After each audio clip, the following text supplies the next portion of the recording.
he said Jew in a TikTok, and he's worried about me getting him canceled. I mean, but that's what he was, bro. I know, but you can't say that the way you said it either. What you mean? You can't. For some people, you can't straight up and say I gotta say it with a smile. no. You the All way right, nah, he was but being you could've- hypocritical. I didn't isolate You could have said him. nah. You could have said Jewish American. Just to say I did. I No, said you you're a didn't. Jew No, from the no. United States. No, you said but you said you're a Jew. From the United States.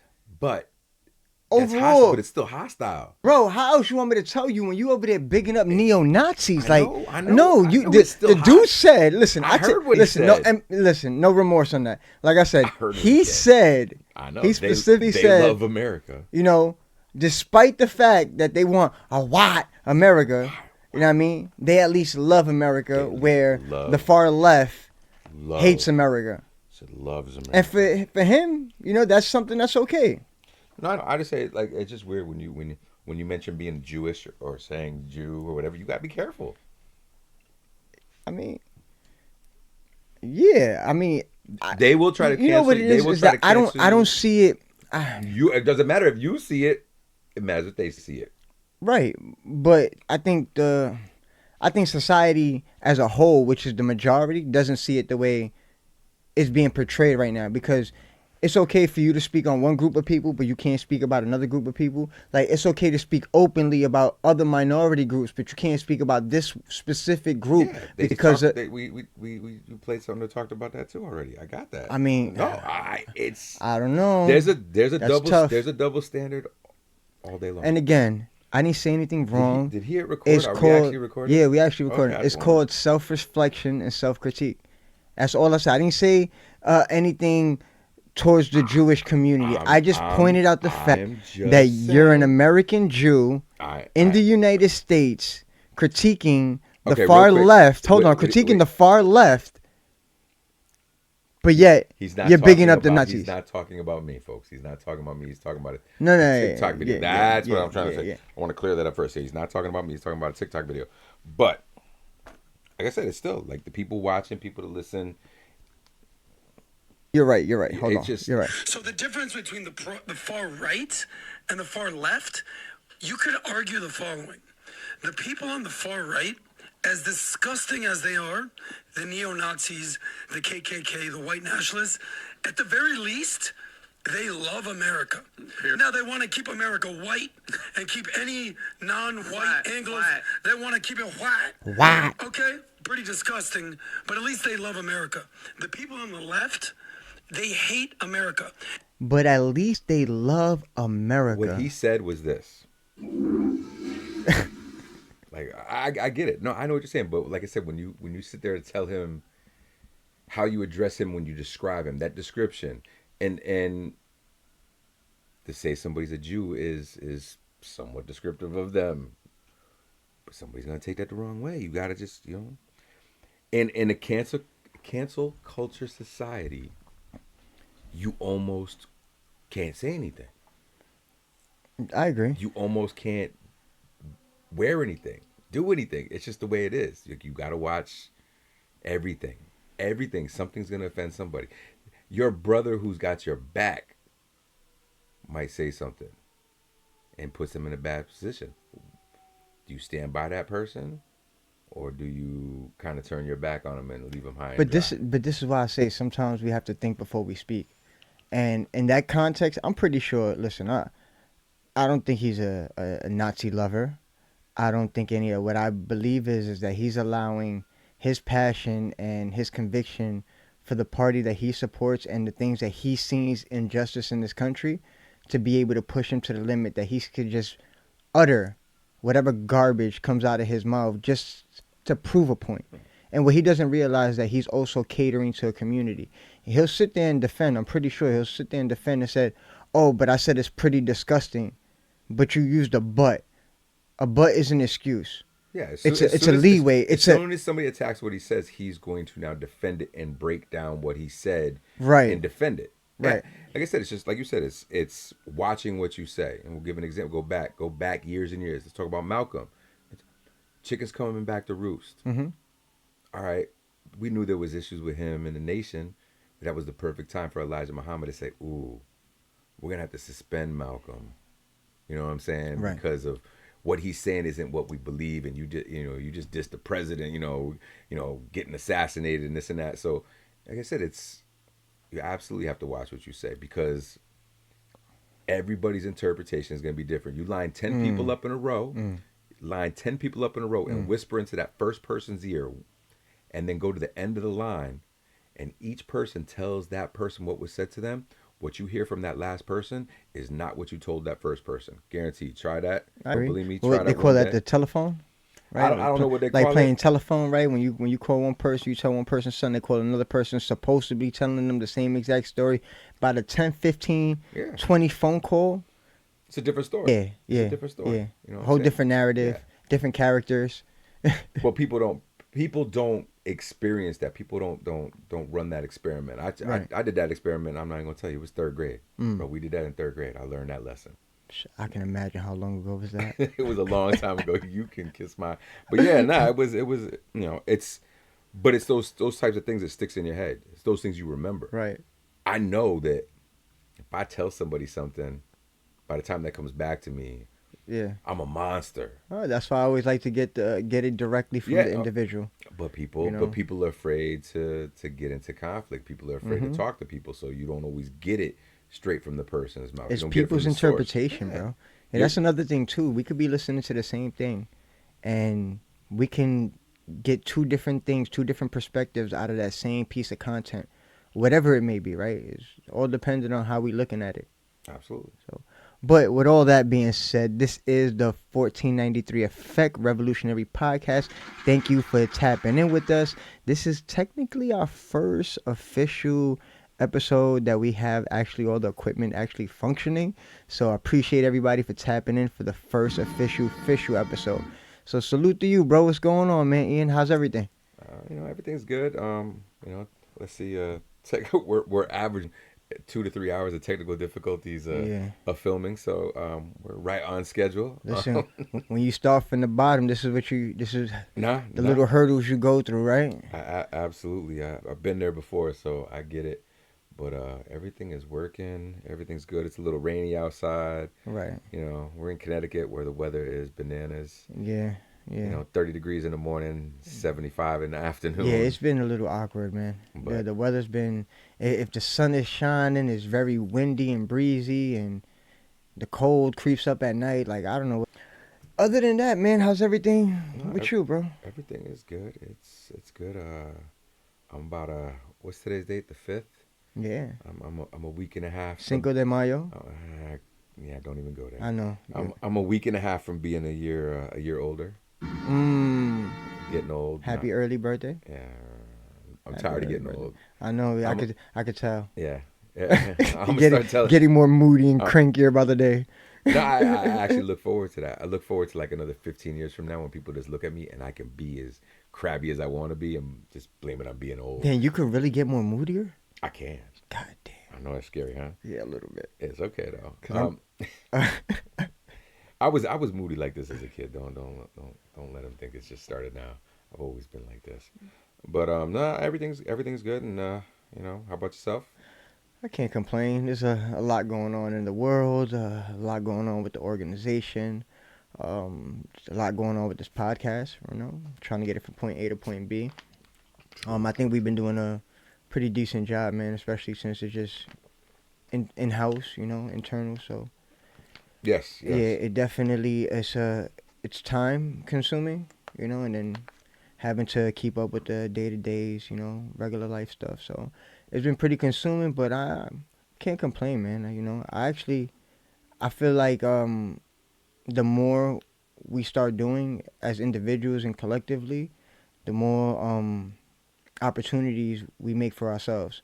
So I think sometimes we take the autopilot road and just cruise control and miss some of the opportunities that we can actually do sometimes. So I think that taking even this step at the podcast, I think that was very huge for both of us, to be able to have these conversations that I don't think nobody else is having. No. I mean, and if they are having, it might be from a point of view that we don't agree with, or that the masses don't. I don't know. But like you said, a lot of crazy stuff's going on.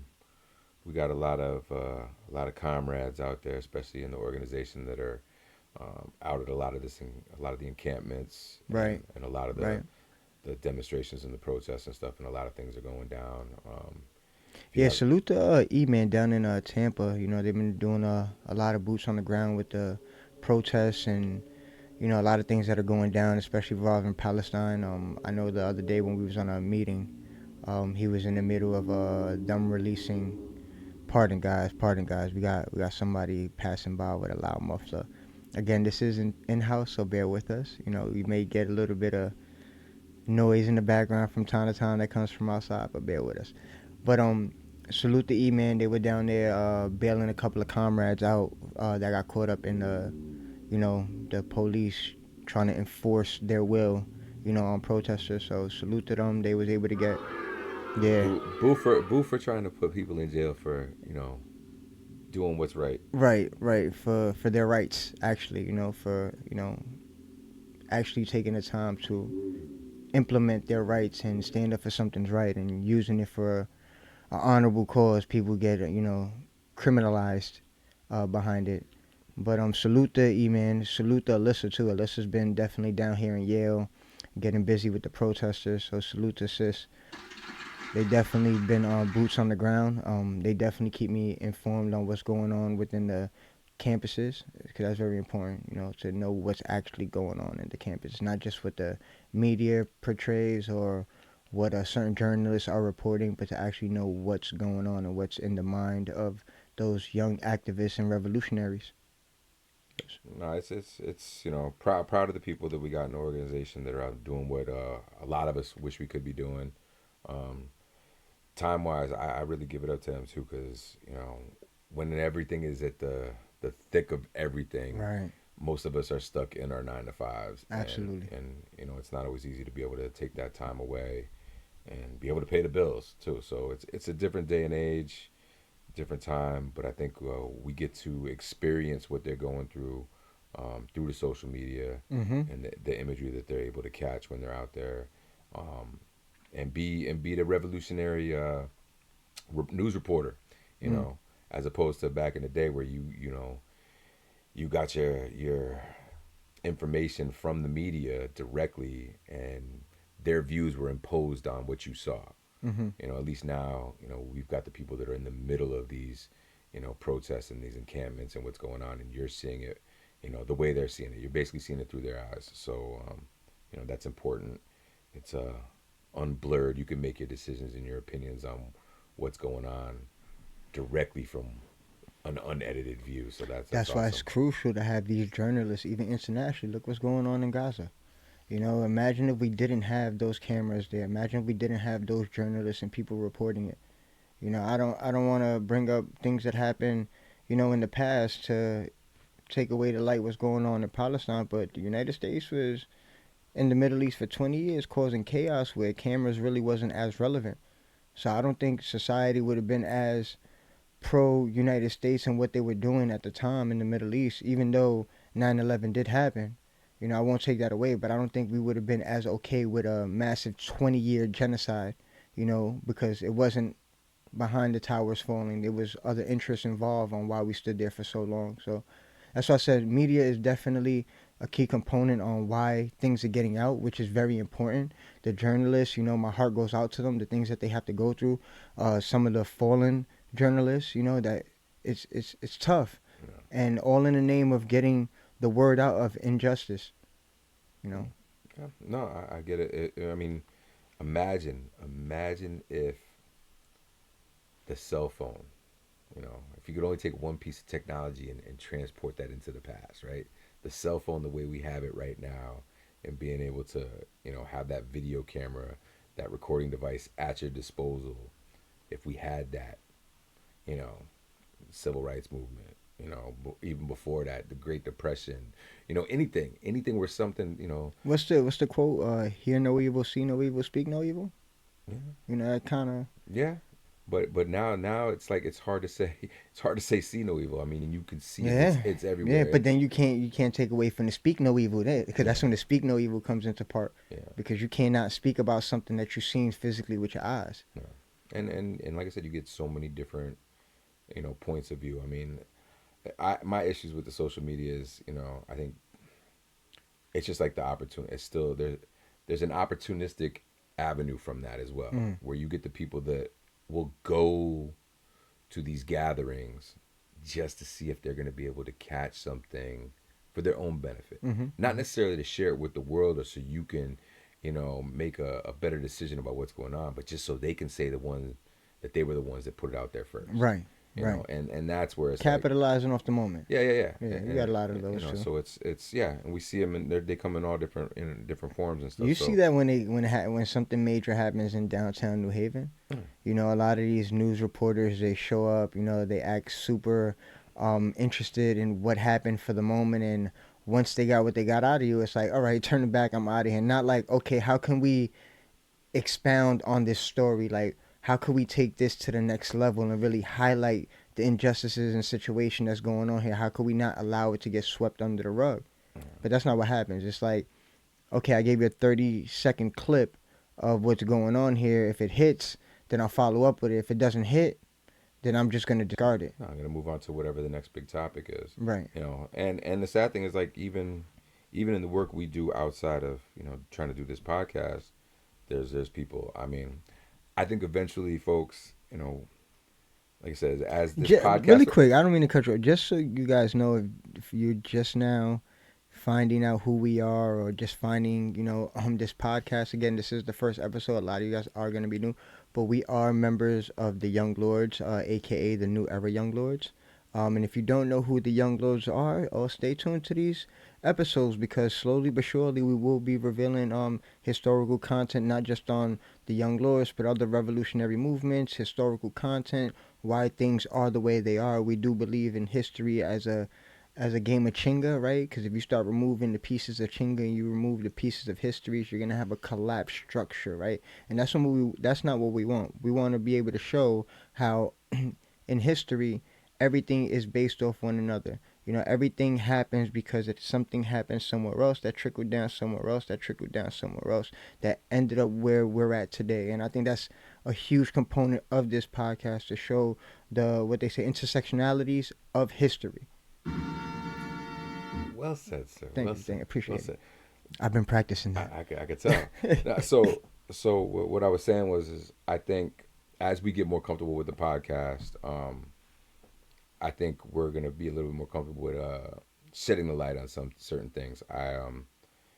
Nobody wants to sit there and point fingers and call people out their name and stuff, but we all know people in the things that we do that do things for their own personal gain benefit. Who he's thinking I'm talking about right now is probably not even the person I'm thinking about in my head. I'm like, I'm not thinking of an individual. I'm like, where you're going with this? So I'm just saying. Because I'm just saying. So as we have these conversations and we talk, we might shed the light on certain people, certain organizations, certain groups and stuff.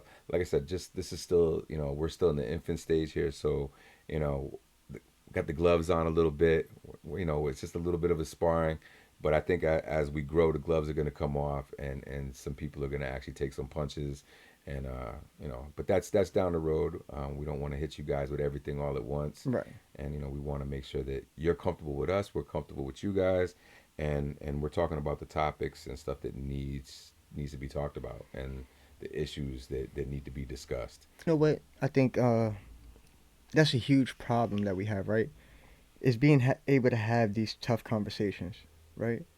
I think once we're able to be in that comfortability stage where we're not feeling like somebody's gonna, what's the word? I don't want to say, okay, crucify you for every little thing you say. Cancel. You can say cancel, crucify, yeah. It's falling in the same shit. Yeah. You know? Well, today it's canceled. Yeah. Today it's canceled. Back in the day, you get crucified for what you say and what you believe. Today, and again, guys, I'm talking about slang right now. I was Yeah. trying to find the right word to use. Word. Yeah, but yeah. So I think that's what stops a lot of individuals from even engaging in conversation, right? Because it's not about individuals knowing more than one another. Listen, I think I'm a pretty smart individual. I think I'm pretty smart, but I don't think I know it all. I don't think if me and you go back on information and I'm giving you pushback and you're giving me pushback, I don't think that is me saying you're wrong and me not saying that I'm wrong. I think that's coming to an understanding of what information that you have that I may not have at that time. But those are the conversations those are the conversations we want to have, Right. because how what you get from something and what I get from that same bit of information might be different, Right. and this is how we help each other grow.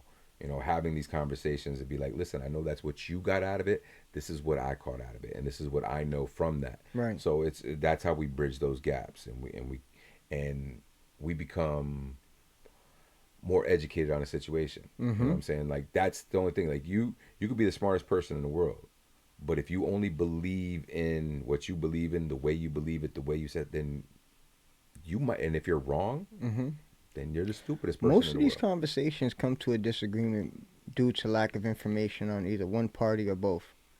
And I'm talking about individuals. Like, you disagree with me because you probably didn't know X, Y, and Z. Now, it's all on how I convey that message to you, is how you're going to receive it or you're going to discard it, right? So if I could say it in a manner where I'm not necessarily talking down to you, because I think because again, we're human, we forget about that. We have ego sometimes, even when we shouldn't, right? So when Egos all someone the says time. something too strongly, they might take to offense at it, like, oh shit, I don't want to hear the information that this individual has to offer because they talk to me in a manner of X, Y, and Z, which I'm not giving the okay to talk to anybody in any type of way. What I'm saying is sometimes we get so caught up on someone's initial reaction instead of listening to the message and then addressing the way they said it, No, you're right? right. Because there's a way to separate and distinguish the two. We have become more reactionary even amongst each other, that it hinders a lot of these conversations to even be had. We had Elder bring that up the last time we were at the People's Church. Right. It was you weren't with us, but it was Minerva. Minerva was on Shout out to stage. the People's Church. Shout out to the People's Church, yes, definitely. And shout out to Minerva. She was Shout out to Minerva. it was her turn to speak, and she was talking about it was an event for Puerto Rico. Not sure what the extent of the event was. I kind of forgot, but she was talking about how somebody showed up and wanted to know why we weren't addressing the issue in Palestine more. But Why? Who wasn't addressing it? the group, what the event that was going on, why all Oh, the the focus, event that was the being event. held at the People's Church. No, it wasn't at the People's Church. It was somewhere she was at. And she Okay. was telling the Oh, story. she was telling the story. My She was bad. telling the Yeah, I story got at the you. church, and so this guy gets up and he didn't just mention it. It was his approach, real aggressive. Basically, told everybody that, you know, shame on you. You're not doing this. You're not doing that. And immediately, what she got out of it was like, wow, like he's got a point about what he's saying, but he just shot himself in the foot because how he approached everybody in that group and with that function and with his aggressiveness, nobody wants to have the conversation with him. Because it's not what he said; it's how he said It's it. how he said it. So My mama taught me that. My mama told yeah, me. yeah, no, it's true. I mean, we don't always listen to our parents when we Listen. need to, but hopefully down the road that little spark, it'd be like, Listen, in the words of Waterboy, my mama says, not what you say, it's how you say it that gets your point across. yo, he said the water boy. Okay, Bobby Boucher. Listen. So nah, but it's true though. I mean, egos play a tremendous role in all of this too. These conversations that you'll have with anybody. You know what I'm saying? If you question or challenge somebody's knowledge, that ego is gonna kick in. And if somebody is truly wants to learn, they're gonna give you a chance to speak. Right.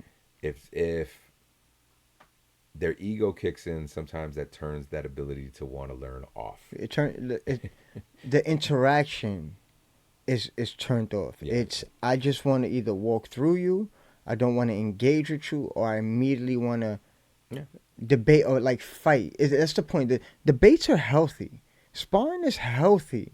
Yes. When it comes to political conversation, educational conversation, anything that comes to building of the mind, these things are healthy.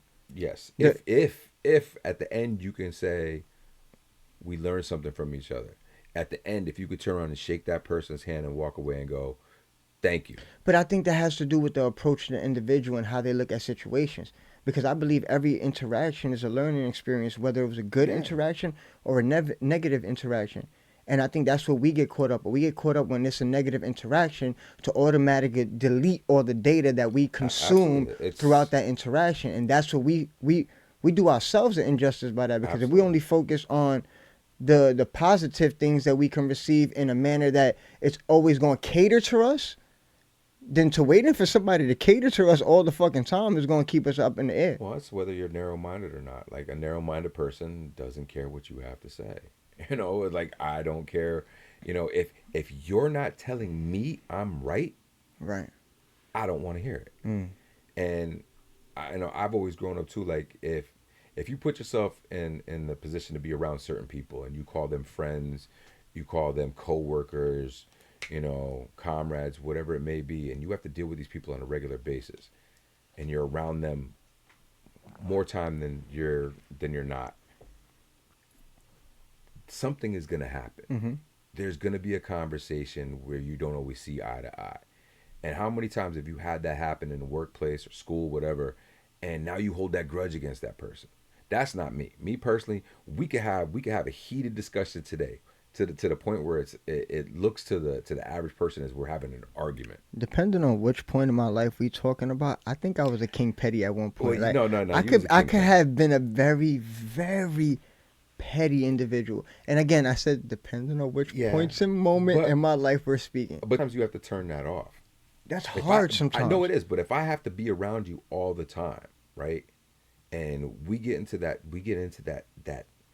aggressive tone, everything. The next day to me is like it's I've started over again. You know what I'm saying? It somebody said this to me. You know, they were making fun of the what people say YOLO. You only live once.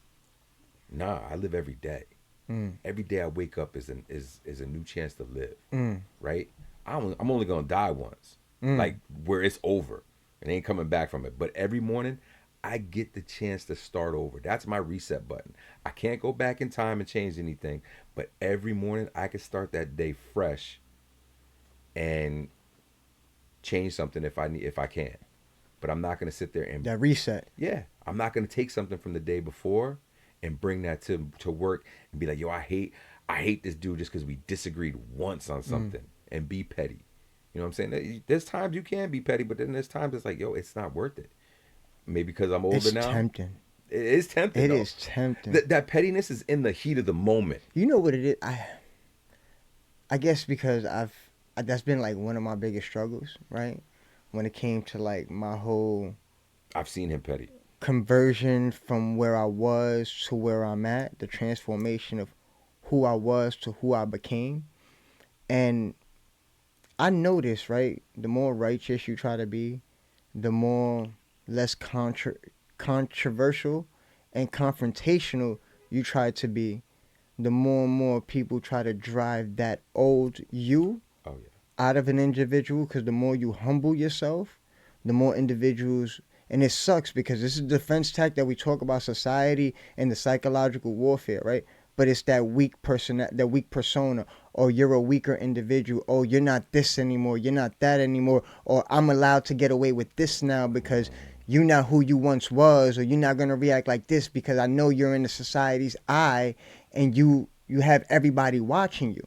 People, And that's been a lot of what no, I get it. and again, it doesn't, for me, it's not about always knuckling up and fighting and all. No. But it's to a point that sometimes you can't even defend yourself because what you say and what you mean, No, you're right. other people, like what you said earlier, Yeah, going to take it out of context, but play they take the you're- victim role. you're- Oh, but you acting you doing this, you doing that. And what I realized they must not have in their house is a mirror, because self-reflection No, you're right. and self-criticism is key, especially before you start critiquing and judging somebody else.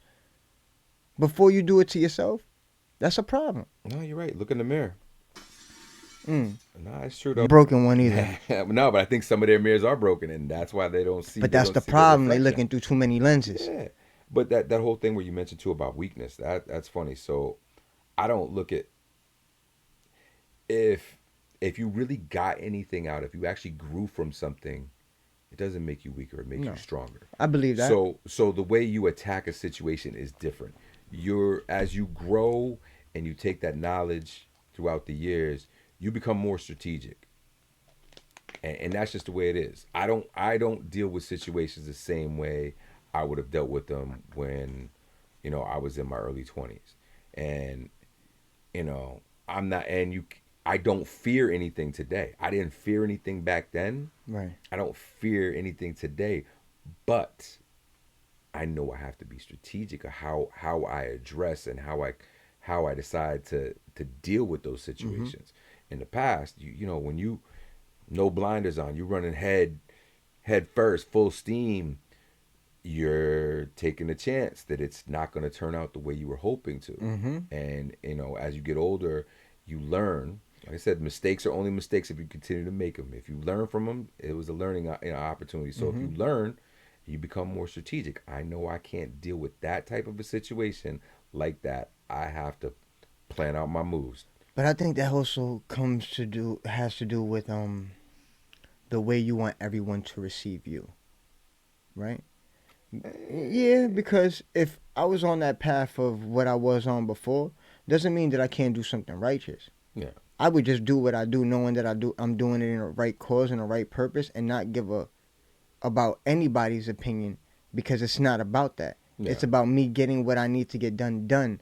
Whether it's helping to feed these people, or bringing programs, or standing with the kids, or But doing that's this and the third. but that's part of the strategy though. The part of the strategy is if you actually plan out your moves, then you can actually not care what anybody else thinks and Right, how they right, come right, at you.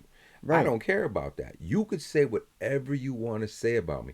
But when you turn the camera around and you turn the picture around and look at what was actually going on and decide for yourself if I am who that person says I was acting to be. They were probably wrong. right. But what I'm saying is the only reason you take that step back, right, to analyze it from that perspective, is because you want society to no longer see you the way they once saw you before. Because if you didn't want that aspect of it, you wouldn't really care about dumbing out. No, the thing is about it's funny what you're saying about society seeing you as in the past, not as an individual. Right, We're getting grouped as a group of people, and right, that's something I've always talked to my kids. I always told everybody is like, listen, it goes back again to how I was raised. My first name is Ian. I have no Spanish accent. I don't speak Spanish. So for the average person to hear me first mm, and then to see me, they have to kind of go, okay, I got two first impressions. hmm, I get two first impressions. I'm one of the luckiest people in the world. I get that impression. Somebody gets to hear me first, and they think they know who they're dealing with, and then when they turn around and see me, they're like, "Oh, now you got to blend those two together, and they got to make form a right. new opinion of who I am." So I get that luxury of doing that. Most people don't. No, You know what I'm saying? Most people just you get that visual and be like, "Yo, this kid like." I'm looking at you right now, and the average person be like, "Oh, this dude just got off the boat from Puerto Rico. This dude probably doesn't speak no English, and you know what's nothing." crazy? It's all dependent on what point of view you look at it, right? Because I've been I've been called Middle Eastern. I've been called the regular stuff, Dominican, Well, I'm Cuban. only saying you got your hometown T-shirt on, Right, and the right, right, big right, flag is on. The big right. flag is on the sleeve. So I mean, listen, this was the debut of 1493, and we gonna start with when you start a podcast based off one of the beginning stages of colonization.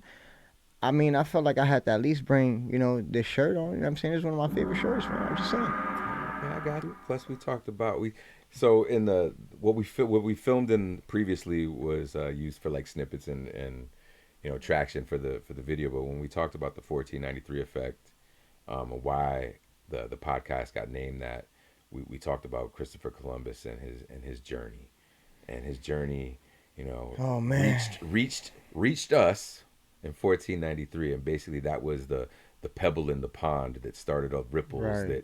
that brought us to where we're at today. So that's kind of the reason why I know people are always going to ask. That's the question that we're going to get all the time. Is And no, we're not only picking up from 1493. no, We're gonna talk about before colonization, during colonization and the aftermath after colonization.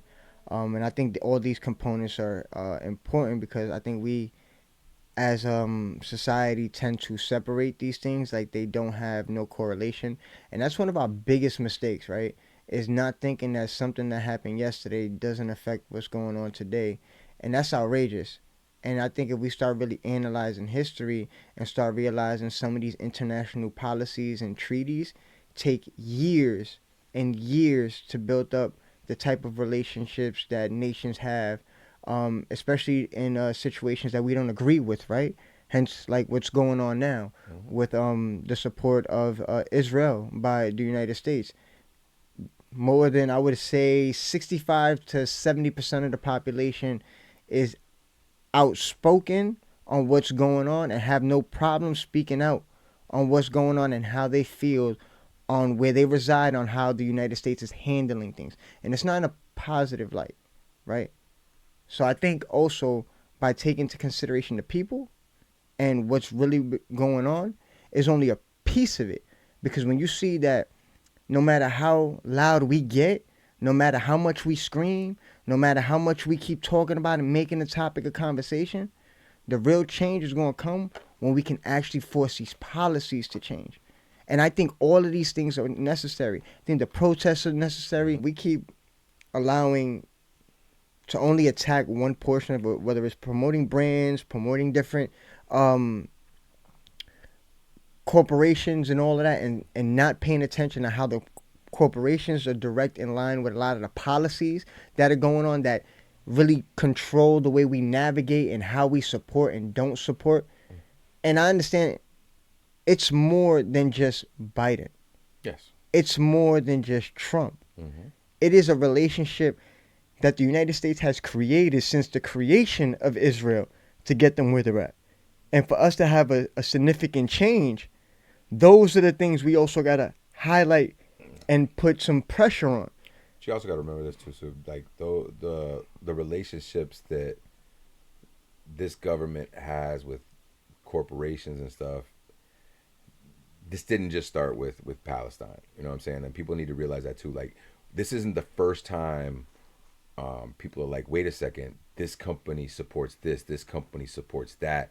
We need to we need to hurt these companies where it matters the most, which is, monetary, Right. you know, and go to like these encampments where you got the colleges, you got the college students that are like finding out, what their schools support and where funds come from and stuff like that, you know. That's what the major issue right now is in the universities. A lot of their money being invested in stocks that support. And this is and rewinding. We talk about the cycles. We talk about this all the time. You had the same things going back in the mid '80s when everybody was like trying to get these universities to divest from South Mm-hmm. Africa because of the same issues. You know what I'm saying? Like your money, so the money that we're getting to do with stuff in the schools or what the schools are putting their money towards, all supports something that nobody should be supporting. Right. So, what the problem is what happens when we succeed? What happens when, if and when we succeed with what we're trying to do? We forget about those companies, and those companies find something else to support. You know what I'm saying? Their money goes into something else. So, you know, But I think that's because I don't want to throw it all on the people and I don't want to throw it all on the corporations, right? But I do think the corporations have an obligation and a responsibility to support the people that support them and has them in the position that they have them in, right? hmm So understanding what's going on globally and understanding how in you in support of a cause that directly affects a group of people that in turns catches the attention of your biggest consumers and you do nothing to change that is basically telling the consumer, fuck you. I don't really care about you. I care about your dollars. well, but that's the corporate world, and we do know that. But like I said, the problem is we'll take notice in the midst of everything going on of these corporations.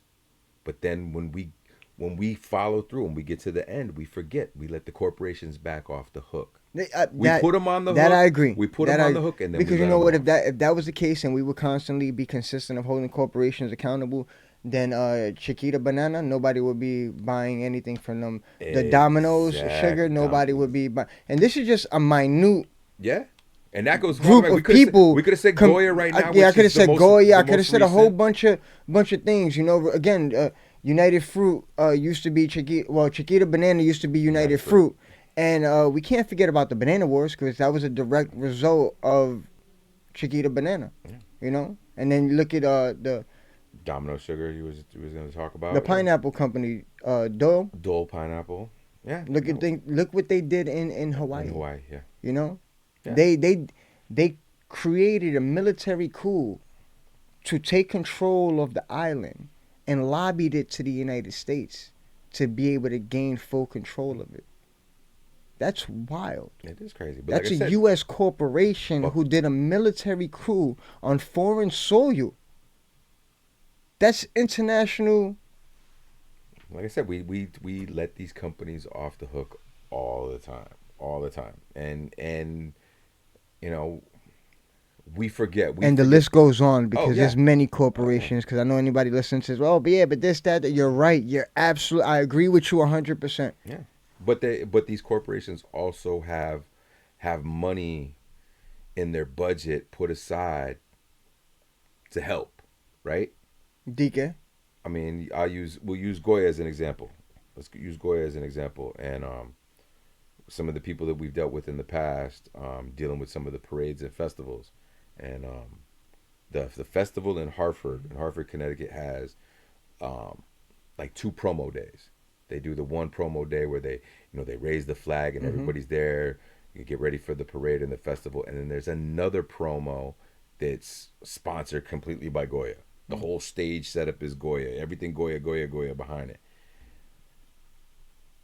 But I had somebody come up and talk to us about, we talked to Goya about about getting some money to help, get food or whatever to feed the homeless and stuff. But why do you have to talk to Goya why Goya doesn't see the fucking crisis, see the fucking issue, and just take it upon themselves to do it? Again, this is your big. It's not like you don't know what's in their. You advertise in their community. Your biggest consumers are in these communities. But that's not what they focus on. They figure if we put aside this much money every year or every quarter for help, then we've done our job. But what is that help? That's my thing. Where does that money go to? The money's sitting there waiting for somebody to ask for it. All right. They're not going to sit there. They put their time and effort into going, okay, what's the new product that we need to sell in those neighborhoods? Not even our neighborhoods, because it's not our neighborhoods anymore. We can other examples. You know what I'm saying? I'm a cigarette smoker. I know I shouldn't smoke. I would love to quit. I can't. Only have a couple vices. That's one of them. I don't smoke Newports anymore. Not because I'm mad at Newport. I'm mad at them because the prices keep going up. It's not necessarily their fault. That's the state taxing. I can barely afford them anymore. But if you had to really think about it, you drive into white neighborhoods. Do you see Newport signs with white people having fun on them? No. When you drive into the urban areas, you see billboards, Newport billboards, and I only see people of color having a great time, smoking a cigarette. It's those same types of things. That's what the corporations are worried about. That's just like the liquor stores and all of that. No, it's absolutely. I watched it come into my neighborhood. Like the closest again, I'm from Queens, New York. Born in Harlem, raised in Queens, and from Astoria Projects. And I remember a time where the closest liquor store was only on 14th Street, and that's maybe like 3-4 long blocks away from the neighborhood. And for a very long time, it was like that.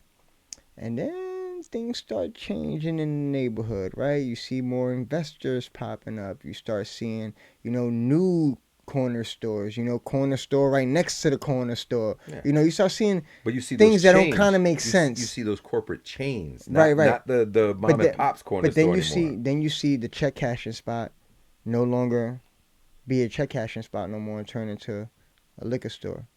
And then it goes from one liquor store from one side of the projects to another liquor store. So you got one on the other block. You got one on both sides. They corner you in, right?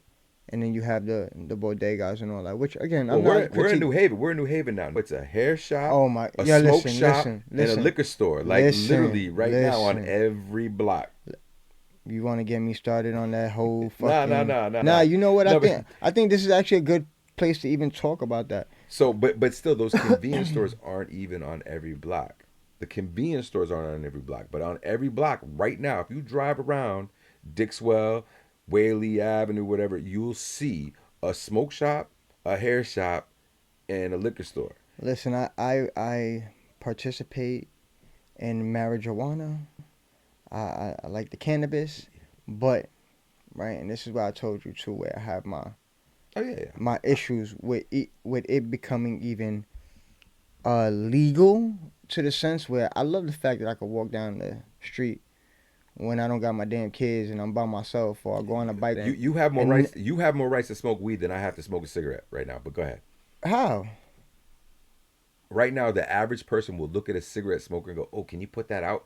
Oh my Oh God, yeah, it's but that smoking." I was talking about like actual. I know the Yeah, but actual, that's yeah, nah, but I'm nah. just saying that's where things are turning. Unfortunately, I don't Things are cater to turning. people's thing in that thing. Like I'm not even trying to hear that. Yeah, Like if I'm outside nowhere near you and you came to stand next to me, then why the hell did you come stand next to me? and that's how I feel. But go ahead, go ahead. I know what You you're throw my you threw my train of thought. No, so you're talking about the you enjoy being able to go outside and have a Right, right. smoke. But the problem that I see, and this is the con to it, right, is that the weed culture has become so commercialized that it's just popping up everybody and everybody's capitalizing it off the culture that these communities have built, you know? Oh wait, be more specific. It's not everybody that's capitalizing it. It's the bigger corporations. It's not, no, I wouldn't even say that, because you know what? Look at Sam's, right? Mhm. With Sam's. Yeah. We're in New Haven, Connecticut. Sam's on what's that? What, Whaley? That's the corner whale, yeah. Right? They have a whole kitchen. It says Sam's hot food. Yeah, yeah. It used to be one of those spots. There's Little no deli grill sandwich. in there. No, no more. No The more. whole grill area has turned into a smoke shop. Yep. They'll sell every nonsensible All the grinders, paraphernalia. You yeah, need all it. everything you can find, right? For that, they have it, Yeah, absolutely. right? Mhm. Down to regular vapes, down to it became a store slash vape shop, Hmm. right? No more grill, no more hot food, none of that. Hmm. Okay, cool. There's money in that. I get it. But now, from a resident's point of view, right? And this is again, I live here. My son goes to school literally on the corner. He goes to Hill House. My daughter goes up down the block to her school. So it's all kind of in this area. Do you know that's the main store that caters this side of the community that goes to those two schools? Hmm. And when you go in there, all you see is paraphernalia and the advertisement of paraphernalia, right? Hmm. So when the kids go in there to go get their snacks, they go get, that's all they see, right? So when you see something, that's all you see, you're more prone to be more curious about it because it's being Absolutely. advertised like a candy, right? Why was the production of those candy cigarettes stopped? Because it was the promotion of smoking, right?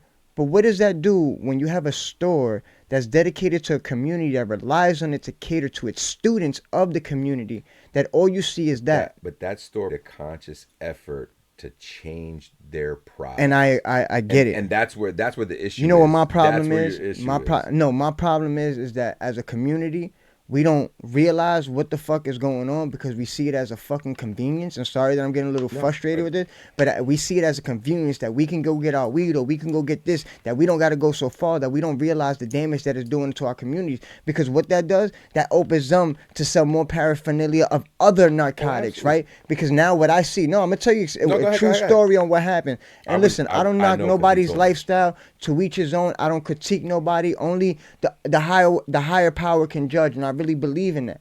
But when I go into a store, bro, and you sitting there selling crack pipes, bro, and you selling different things and allowing individuals to get high in your store because you're too afraid to speak up to protect your store, but yet have no problem selling the paraphernalia in the store, I have a problem with that, bro. How you know how many times I went into the store and you got to fight with the smell of crack in the air as you're walking in the store because they don't want to be outside because it's too cold or the police are outside. And like I said, to each his own. I don't judge nobody's lifestyle. I come from the bottoms. But there is a lack of respect for a community nowadays, right? When you allow these businesses to capitalize off a culture, and I get it. But in a community that depends on a store that caters to the students, that's a kick in the face. Well, like I said, it was a convenience store, right? And this is not the only one that Quotations on convenient. Yes. Well, those stores that you have in your neighborhood that you can go get milk quick, go get something quick that you don't have to go far away to the grocery store. You don't have to go to the big box stores. That's what makes them a convenience store. They're close in your neighborhood, something that you get. So, as an example, you're talking about this one store. You know, 9 out of the times, those stores are more expensive. The individuals in those stores don't even indulge in marijuana. I believe it. Yeah, it's a business. It's not part of the culture. There's a difference. You could see somebody that's part of that culture that opens up a spot. But but this is when we speak about money leaving outside our community and why money doesn't stay in our community for so long. It's because it's things like that. Okay. It's because we allow these opportunists to come into the community and generate the money that they generate. Because again, the weed culture is, if you ask my opinion, more profitable than the liquor culture. Why? Right, because now. You have more. It is right. Listen, I'm talking about right now. It is right now. Right now. It is right now. But hold on. So when you go back to a store like that was basically a convenience store with a grill and stuff in it, right? So you start to see the times. It costs them extra money to have somebody in there manning the grill all day long, right? They're not selling as many sandwiches. They're not selling as much hot food. You've got a McDonald's across the street. You've got a Burger King. You've got a Wendy's. You got all this other stuff. You got the grocery store over there. So they closed their grill, right? They're not selling they're not selling hot food. They're not selling cold food, anything prepared. So they start to think, well, what am I going to do with this I got to do right here? Now you've got this phenomenon that's going on at the same time, right? Now, in order to be on the list or to take part in, having a store where you can sell any of this stuff, you had to be doing something for a certain period of time, right? So they start off with, I got a display case already with grinders and pipes and stuff. So now we're gonna build that up. We're gonna build that up. We're gonna sell more vapes. We're gonna sell more of that. So now we're classified as a smoke shop. So now when weed becomes legal in your state, now they can actually sell. But I think at that point, if you have a place, hold on. If you have a place that is able to get the permit to legally sell marijuana, then it needs to be treated just like a liquor store. And if you're a minor, if you're a minor and you walk into a liquor store, that person's going to ask you to leave. Let's be honest with you. And some people may feel other ways about what I'm about to say because they like convenience. But I don't give a fuck. The reality is that there should be no marijuana selling or any paraphernalia or alcohol and a certain within a certain radius of a school. That's supposed to be upheld. But that's not the reality, bro.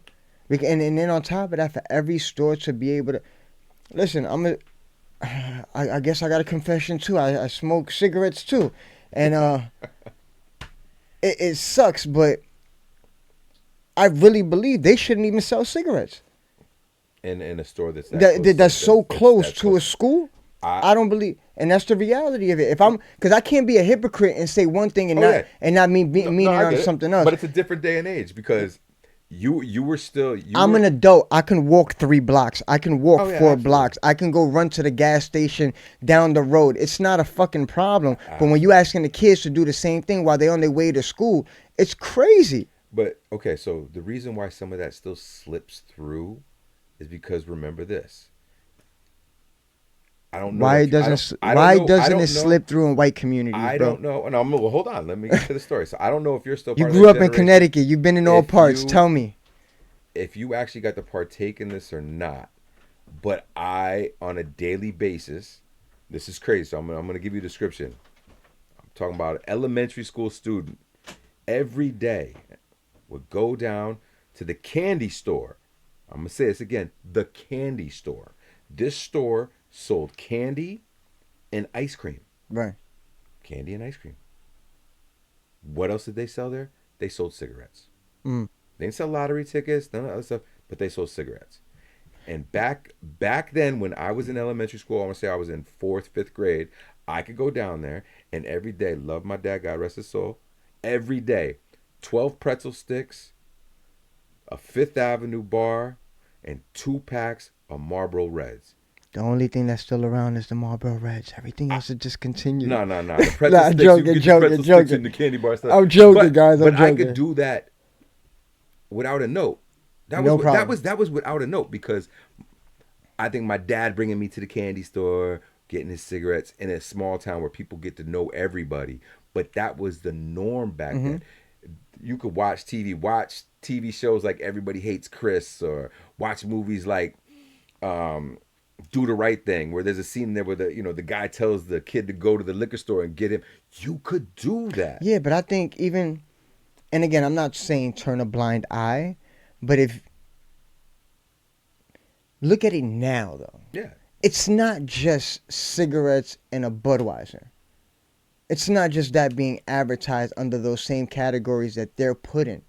So once you start expounding on those categories, on things that you have to be over 21 to buy and consume, they should not be in with a specific zone. No, I agree with you 100%. But the bad thing about the weed culture is you get the whole, it's from the earth, it's good for you, it's this and that. Yes, I get that, but the fact that it was made legal and you're still. My thing is, I hear all that, but not for nothing. In 2000, it wasn't illegal to smoke cigarettes with your kids in the car. In 2025, 2024, 2025 coming, it is illegal to smoke in the car with your kids. You'll get arrested or you'll get a ticket. But the average weed smoker doesn't understand that they can't smoke their blunt or whatever they smoking, however they smoking their weed, in the car. You're not for nothing. Then if they don't realize that secondhand smoke affects your kids, but I'm not talking secondhand smoke. But that's what that is, no, right? Because that's what makes it illegal. It makes it yeah. illegal is due to the secondhand smoke. What makes his cigarette consumption in the car with your kids is because it can cause cancer due to secondhand smoke. But what makes smoking the weed while you're driving illegal? Is because you're intoxicated. Exactly. Yeah. Yeah, driving while under the influence. Yeah. Yes, but you can't tell people that. I also work at a job where I can't go drink a pint of vodka and go to work. But you got people. And I agree that it's not the same. Okay, it's not the same if you go drink and you smoke and you go drive. It's not the same. But the reality, the law is the law. Under any narcotics, I don't believe anybody should be operating a vehicle, especially with fucking kids in the car. If you're taking the chance upon yourself, hey, you don't. That's already bad enough. You don't need the kid in the car. You could be driving in a neighborhood with a lot of kids. Doesn't make a difference. You're still driving. You listen. I can't smoke a blunt in front of a school. Why can't I smoke a blunt in front of the school? It's a drug-free zone. Yeah, no, absolutely. You can't do that. So And my thing is, if I can't do that, then smoke. I shouldn't be able to buy the things that I need to fulfill my blunt process, my grinder, my roll up. And again, I participate. I'm a part of the culture. I've been smoking since I was 15 years old. I don't mean to say it as blunt and as open, but I'm an indulger of marijuana on a day-to-day basis. And the reality is that I got 4 kids, bro. So when I look at it from this perception, it's not about my comfortability and what makes it easier for me to get my hands on my weed. Is it convenient to me? Absolutely. Absolutely. That I can just walk up the block and get whatever I got to get. And again, I live a block away from the school. This is why it's so crucial to me. Yeah. It's because it's in the area of a school. And again, there's not too many stores that are open.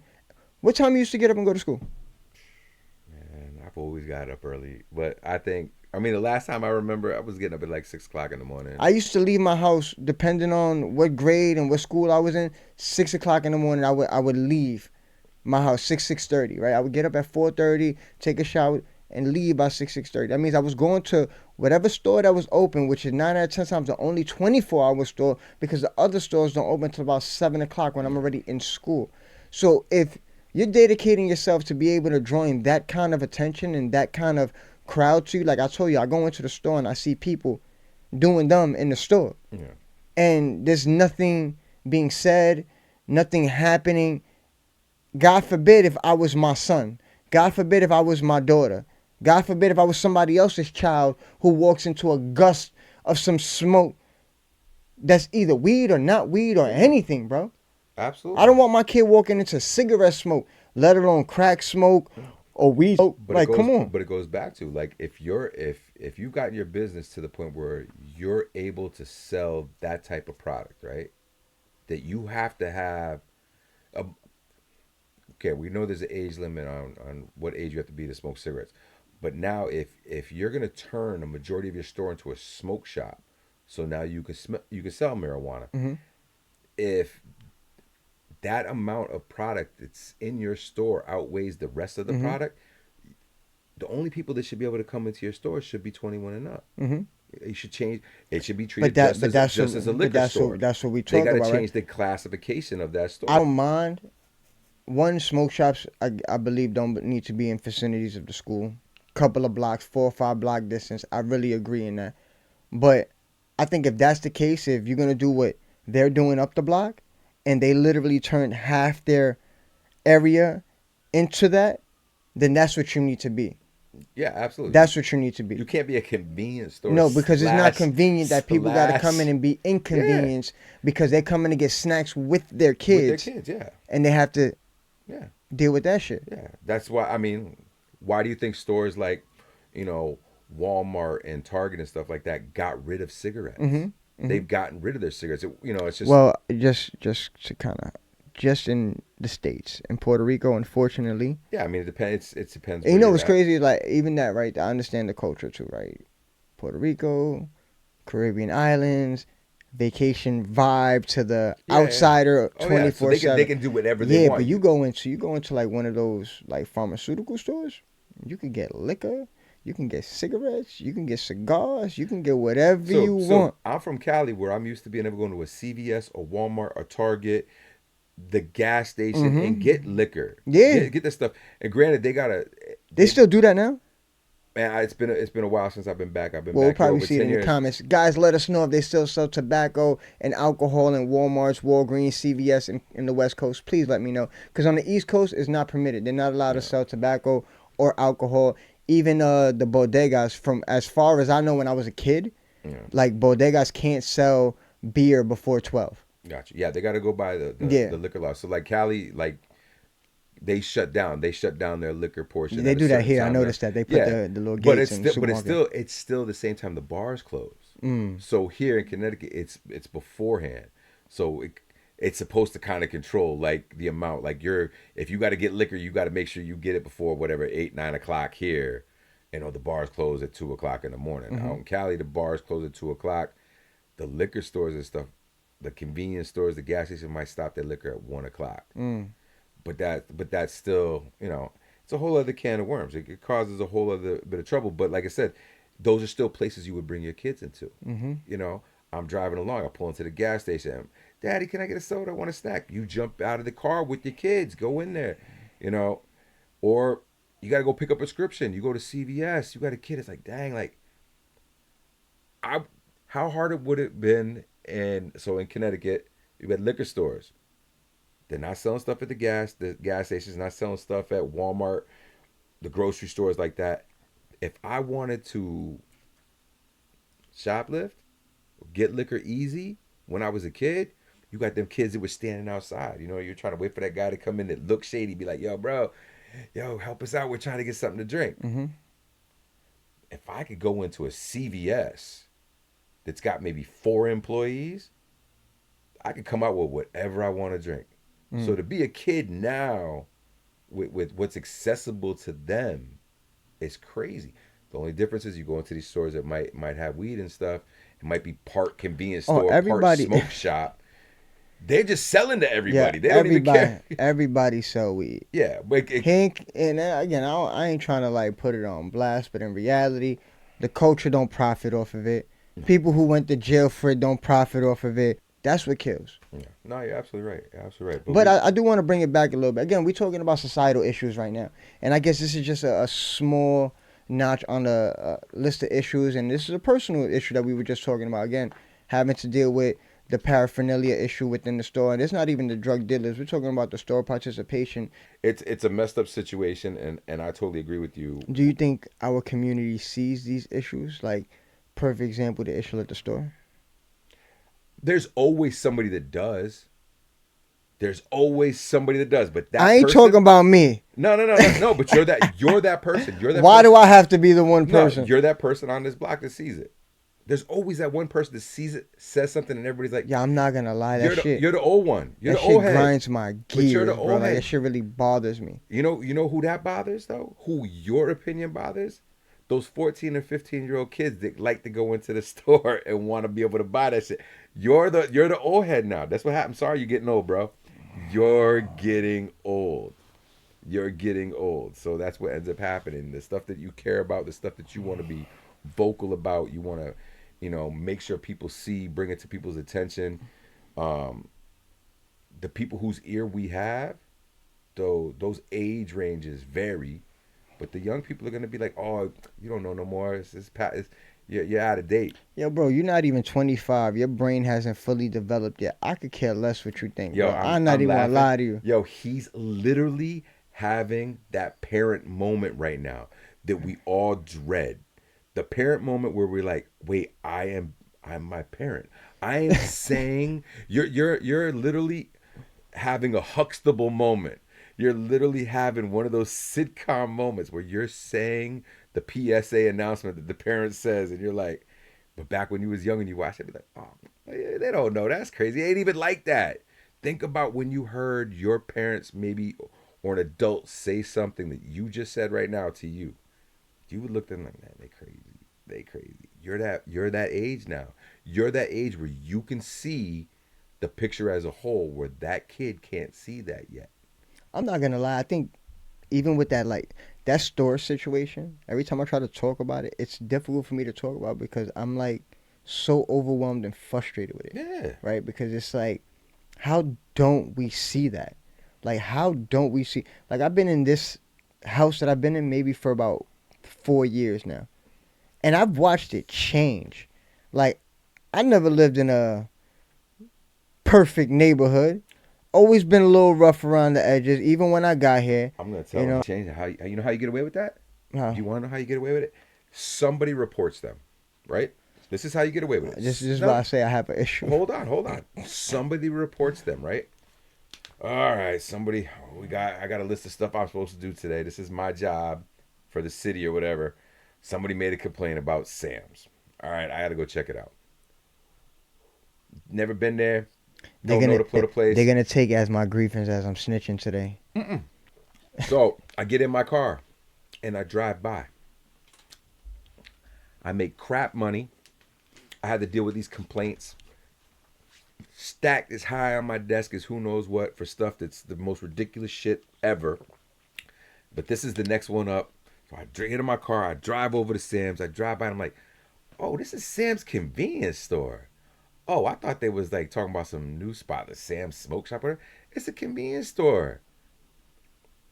Drive away. They kept the name the same, bro.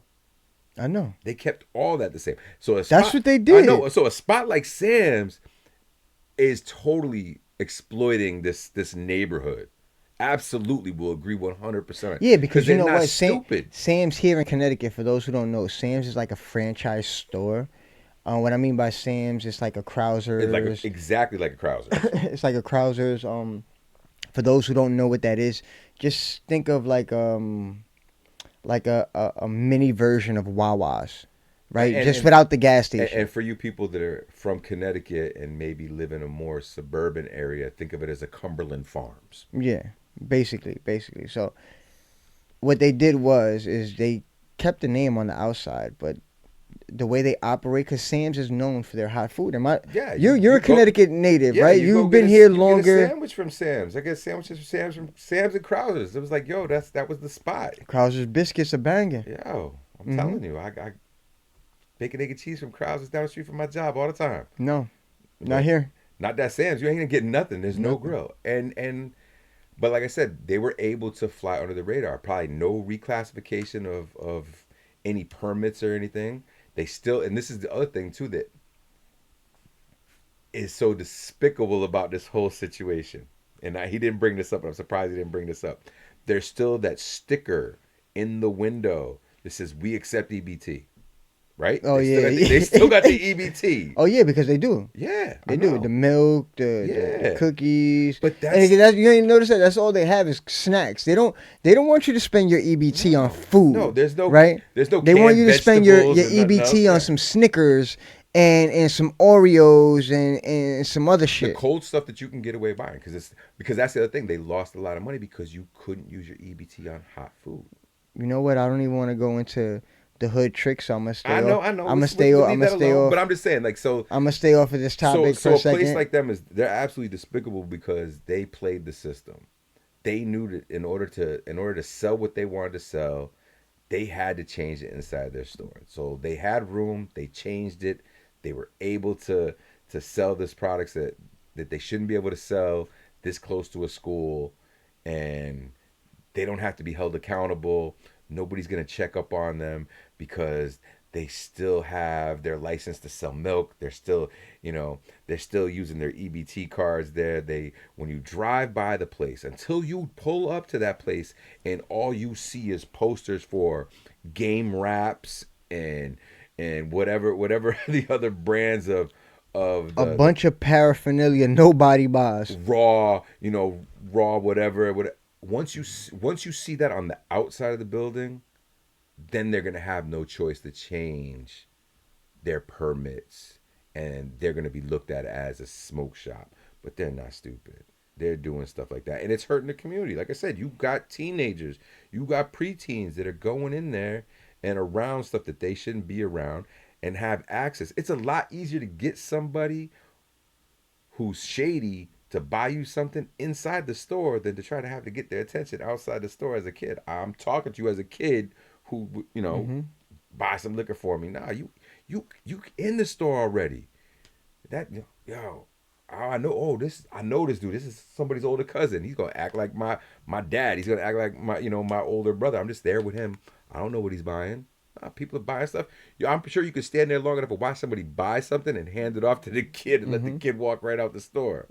But it's a shame. But we have too much of that overall in these communities throughout this country. Not even just here in New Haven. No, I agree. We could talk on this for a long, long time. Yeah, we could shift. We could shift We, on. we could. But let's go back to where we were. Let's kill that topic. Let's kill that Boom, topic boom. real quick. That topic's dead.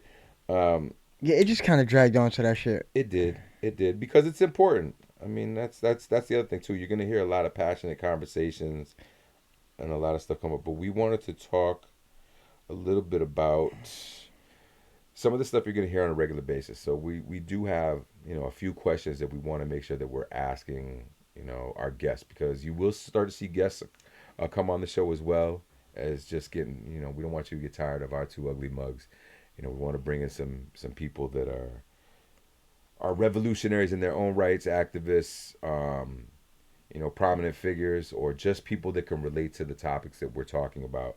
So we do have some questions that we want to run down with them. Oh, you're talking about the revolutionary Q&A. The revolutionary Q&A, yes. Gotcha. So I'm gonna hit Subi off with the first question. It was 5 questions that we had that we want to make sure that we ask all our guests. So the first question is, who is your favorite historical figure who challenged the status quo? That's a tough one because I love history and I love books. I'm not even gonna lie. I don't got like a. You know what?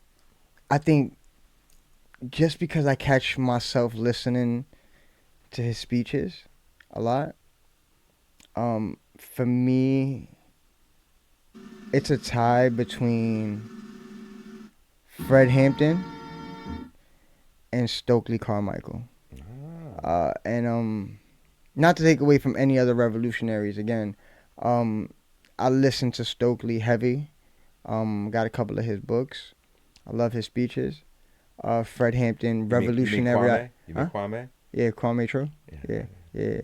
Um, Fred Hampton changed the revolutionary game here in the United States, especially with the Rainbow Coalition. So for me not to acknowledge uh, that contribution and how detrimental it was for the next phases of this country, the massive change that happened within this country, couldn't do it without him. And that's my honest opinion. So I would say them too. Dumb too. Yeah. My and it's funny because I don't know if that goes back for you, how far that goes back. So for me, it could have been a lot of people today.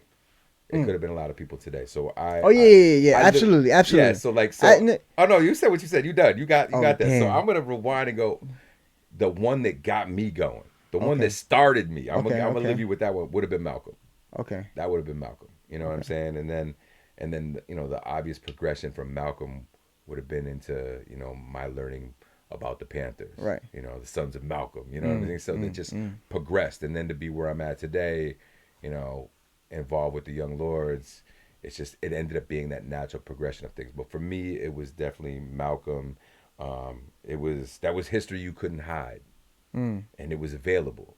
For me, right out of high school, I think it was 1990 when they published the FBI files, Mm. the Malcolm X FBI files, um, were published. That was something. That was something to read. And my boy G, my oldest son's godfather. If you're listening, where's my book, bro? Where's my book? You borrowed my book, the Malcolm X files. I never got it back. So, but yeah, no, that was crazy right there. That really opened up my eyes to a lot. And then years later, Spike Lee doing his version of the autobiography of Malcolm X. And, Got you. that's crazy. We got a second question. This is our second What question. you got here? Hold on. Let me see. It says if you could have a conversation with a revolutionary thinker, living or dead, who would it be? That's. Mm, Mm. hmm. Mm. Hmm. Mm. Well, see, the crazy thing with that one is we've had so many conversations with so many living ones. Mm. Mm. Be it Name be drop. Name drop. Name nah, drop. nah, Name drop. I gotta Name name drop. drop. There's so many Name drop. elders in the Young Lords that that we've been able to have conversations with Mm-hmm. outside of the Young Lords. People like High Thurman. You know what I'm saying? Mm. It's so many people. Nelson Dennis. Nelson Dennis. Yeah, that Mm-hmm. was crazy. I mean, you didn't get to have the experience I got to have with No, you that. got to So sit down with him. Go yeah, have a drink have a and drink or two yeah, I and didn't get to do talk. that. That was crazy, and to see his I'm a reaction. little jealous. And Uh, we're talking about Nelson Dennis, the author of the book War Against All Puerto Ricans. If you haven't read that, do me a favor and do yourself a favor. Go pick that book up. Support the brother because he brings a lot of knowledge and information and facts that we may or may not known, especially when it comes to the carpetas, the COINTEL profiles that J. Edgar Hoover assigned, to Puerto Rico to eliminate the nationalist movement. But yeah. yeah, bro. So man, Man, Fred Hampton Jr. yeah, I Fred Hampton Jr. that's There's so many. Denise Oliver, Mickey Yo, Melendez, yeah, yeah, David Rivera, yeah. You got Iris Omar, Morales. You Iris got yeah. Morales, Omar Lopez, Yeah, there's the Tony list. Bias. The list is absolutely crazy. Um, of people we've actually gotten to interact with Mm-hmm. that a lot of people have only read about. Right. Like that's the crazy thing. So dead or alive, dead or alive. Ooh, I might still I might stick with Malcolm just because of when I was a kid. That would have been to. I think I have more questions for Malcolm than I might have had for anybody else, just because I Mm. feel as a young lord, even though the it's a different time frame, I've gotten to walk a little bit in some of their shoes. Mm. You know, so I you know being able to take advice that they've given us to deal with certain types of situations. Um, I respect it in the fact that we've had to do that. We've got that advice from them. So for somebody that was able to open up my eyes like that and really make me question what goes on in the world, I think it would still have to be Malcolm for me. Mm, mm, mm. Now for you, for That's some, tough. It's tough because you got me on the last one because I was just giving you, you know, I got you with the present. yeah, I still hold them two at high standards, you know, because again, I'll be lying if I say I haven't probably went over their literature and their work more than any other revolutionary. I'll be lying if I say I didn't. That's why I have to put them two there. But I got a couple of, you know, that's how you see me, right? No, I I'm know over there looking too. at the bookshelf. I'm like, refresh your memory. Let me see. Dead or alive? Dead or alive? We should have did dead and alive. Yeah. Well, I That's mean, but the alive for us isn't fair. Like I said, the alive for us isn't fair because I why, think because hopefully they can hear us and no, reach no, out no, like, yo, no. I know. yo, holla at your boy. No, the only reason why I say that is Pull up. because we had the opportunity Come to HQ. to speak to so many of them that are alive. So like I Right, said, right, right. that's the unfair. So the dead part, All right, all right, all right. Dead or alive? But then you just take away from their lives when you say that, bro. I put the pressure on them. He's an asshole. I think I would go with Simone Boulevard. Okay, okay. Yeah, I go with Simone Boulevard. I think because even understanding his movement and the things that he had going on even before he had got all this massive support and help from other nations and other people, I think it was crucial to understand even how he developed, you know, how his family went from the largest plantation owners in Caracas to changing his whole perspective and his whole life around and using that political power that he had to try to maneuver for change and to be able to use that charismatic charisma that he had to get people to join the revolution. Because people forget, uh, Simone Bolivar's revolution didn't entail majority soldiers. It was farmers, it was women, grandmother, children, you know, native slaves, African slaves, mulatto. It was everybody in they mama Gotcha. a part of the revolution. If you can carry a stick, if you could throw a rock, if you could do something, then vamos a meter mano. We going, vamos para adelante, going forward. There you go. And that's what's so interesting because to watch the change of, again, I read his book, I studied a lot of him to understand to going from that position in the class system in Caracas to becoming the reason why this region liberated themselves from Spain, it's phenomenal, you know. And then to understanding the traveling, the treaties, the building these bridges, and it's a lot. This is literally, I would say right now, this is one of many people he would like to talk to because I Oh yeah, I got was what? not surprised by your answer at all because I know that's one of the people. So in my mind, I'm like, okay, but that wasn't the top two. Who you thought? The top two, I'm like, yo, he's either gonna say Che or he's gonna say Don Pedro. The reason why I would have a conversation with Simone Boulevard in this specific question that he asked me is because I want to extract as much information for whatever the future comes with, right? And unfortunately, it sucks because I would have loved to see Don Pedro accomplish half of his, you know, goals that he set out there. But the reality is that the U.S. government, Imprisonment is not gonna let you do yeah, that. imprisonment, torture, radiation torture, J. Edgar Hoover, like having someone like the CIA wasn't down there oppressing Simone Bolivar. Yeah. You know, it's totally different circumstances. So for me, where the United States didn't allow Don Pedro to be successful, Simone Bolivar created his own success when he was fighting against Spain. And again, it's two different monsters too. Yeah. You know, Simone Bolivar was fighting, you know, Spain at the height of the collapse.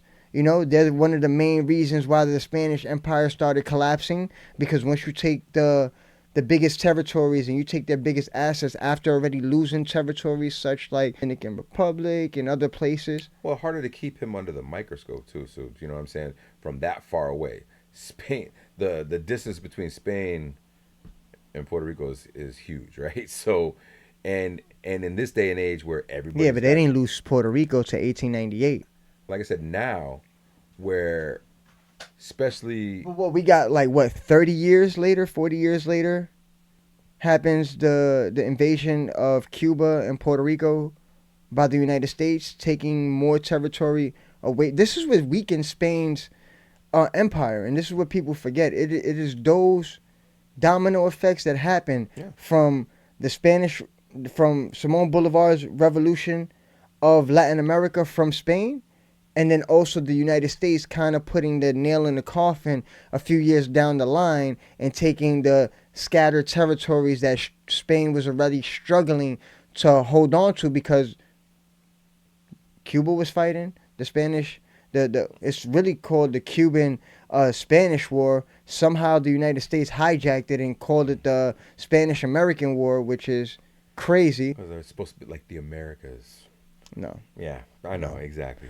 You got to take credit for everything all the time. I just you But just that's heard me say that I earlier. know, but that's why I wanted. America's the continent, guys. I wanted The to. United States is the country. I wanted to bring up just that time period because, like I said, as we evolve, people a lot today focus so much on the teachings and the readings of the past, and you'll hear us talk about this a lot too.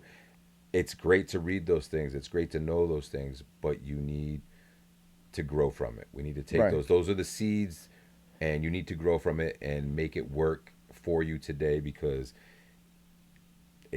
those things aren't going to work for us the way we live today because society is different. It's set up different. It's definitely not set up for us to succeed. But so next question. So it's funny. So Dun, dun, how dun. much the first question, I mean the second question went into the third question. What book had the biggest impact on your understanding of the world? So literally, in me asking him question number two, he brought up two different books, but he's going to talk about this book, which is what book has had the biggest impact on your understanding of the world? Do I get a drum roll? And one more time. Boom. Harvest of Empire. A History of Latinos in America by Juan Gonzalez. And thank you, because you actually gifted this to me last Christmas or the Christmas prior. I can't really I think remember. it's Maybe like 2 Christmases ago, something like that. something like that. But this book right here really changed my view on politics, local and international. Um, to really break down that saying, right? That every individual in this country has the same and equal opportunity is the biggest crock of shit that I've ever heard about life. All right? Because the reality is, every individual situation is different based off the relationship that the United States has with their country, and with those relationships comes different incentives. And not only the relationships, right? Because there's also situations that they use incentives, right? Because I think that's what we need to talk about, right? Because that's what really drove me crazy about this book, is understanding the different incentives, right? And also understanding the different point of incentives and why granting a specific group a specific amount of incentives faster or larger than any other groups to fix or fit the narrative that you want. But like I said, Harvest of Empire, I recommend. So for me, and we mentioned the book already, but it was War Against All Puerto Ricans, because I was able to go, wow, like I knew the issues between the U.S. and Puerto Rico, Right. but then to read that book and be like, damn, like how absolutely insane and corrupt is this country, to do the things that they did to the people on this island, and are still doing, and to this day still doing, and how is there still even any resources or anybody on the island? Still just blows me away. But I can't even count how many people that have told me I wasn't really Puerto Rican. People that were like, you're not really Puerto Rican, you don't speak Spanish, blah blah blah. I'm like, all right, let's have a conversation. Tell me what you know that makes you more Puerto Rican than me. And then when they couldn't tell me much, I was able to talk to them about a lot of things, and a lot of those things were things that I found out about through this book. War against all Puerto Ricans. Yeah, and I literally, when I spit that out at them, they were just like, "Whoa, wait a second, where'd you?" And I'm like, "Yo," and I told them about this book, and it's a signed copy. It's a signed copy of the book. But no, like I can't. I tell people all the time, man, and it's absolutely, it's a must read if you're Puerto Rican, and it's a must read if you're Puerto Rican and you just came here to the States and had a certain view of the Puerto Ricans that were born here. Definitely, because some of those people that were from the island don't even know some of the information that was in this book, and that's the thing that blew me away, because your parents, your grandparents were hiding a lot of this information from you. You know what I'm saying? I mean, you know what? I don't think it was done purposely. I think through fear mongering. Yeah, no, the fear mongering is a huge part of it, and I believe that just historically, when you look at a lot of other countries and stuff, when you spoke ill of what was going on in that country, who was running the country, your life was at risk. So, it was easier for people to just be like, that blind eye and just move forward. So, but that was my choice, and like I said, we've got a couple other questions. Now hold on. Oh, wait, you got something to say? I was gonna let you just mention that book and not put my 2 damn cents into it, bro. 1, 2. One of my favorite books, when you asked me earlier, was that is my most influential, that changed my view. I gotta say Harvest of Empire. But when it's what book made me fucking cry, that made me fucking angry and want to like tear down the fucking house, was War Against All Puerto Ricans. I don't think many people don't understand. In the words of Nelson Dennis, what happens in Vegas stays in Vegas. What happened in Puerto Rico never happened at all. And I think that is crucial to understand, because when he said that shit, I scratched my head for a second and I said, fuck, he's right. Yeah. To not even understand that the foundation for the COINTEL profiles was the Carpetas. The Carpetas was the prequel to the COINTEL profiles. Okay, we're talking about the 1920s to the 1930s into the 1940s, going all the way up until we see what happened with the Panthers, with Fred, the AIM movement, the Brown Berets, and so on and so forth. So understanding that this book is based off of those documents made me look at it different, because it's not just a story that somebody's telling that added a little spice to it to get you engaged, but you're reading it as, oh shit, this is factual information and things that actually happen, stories of individuals, people's lives. Do you remember he said it took 4 years of research to put this, so he could write this book? And he also said that with the amount of information he has, you can write about 10 to 15, 20 books on Puerto Rico, but he just decided to focus on Pedro Arizu Campos, which salute to Don Pedro, el maestro.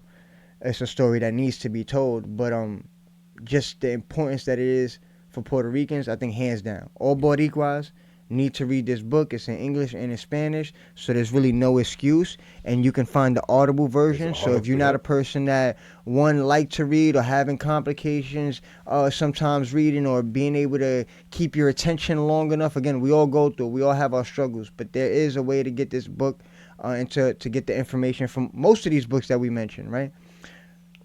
But I think they are important, but I think it's more important for the non-Puerto Ricans. And to be honest with you, I think every United States citizen should read this book. It's definitely should be part of history class, because this is that ugly side of history they don't want us to know. And I think even places like Hawaii needs a book like this. Yeah. To really talk about the raw of what the fuck happened and how they got in this situation. Such a good book. You can't put it down, but you have to. Okay, sir. And I say that, and the reason why I say it is because there's a point, and you're going to get so upset, you have to step away from this book for a little bit.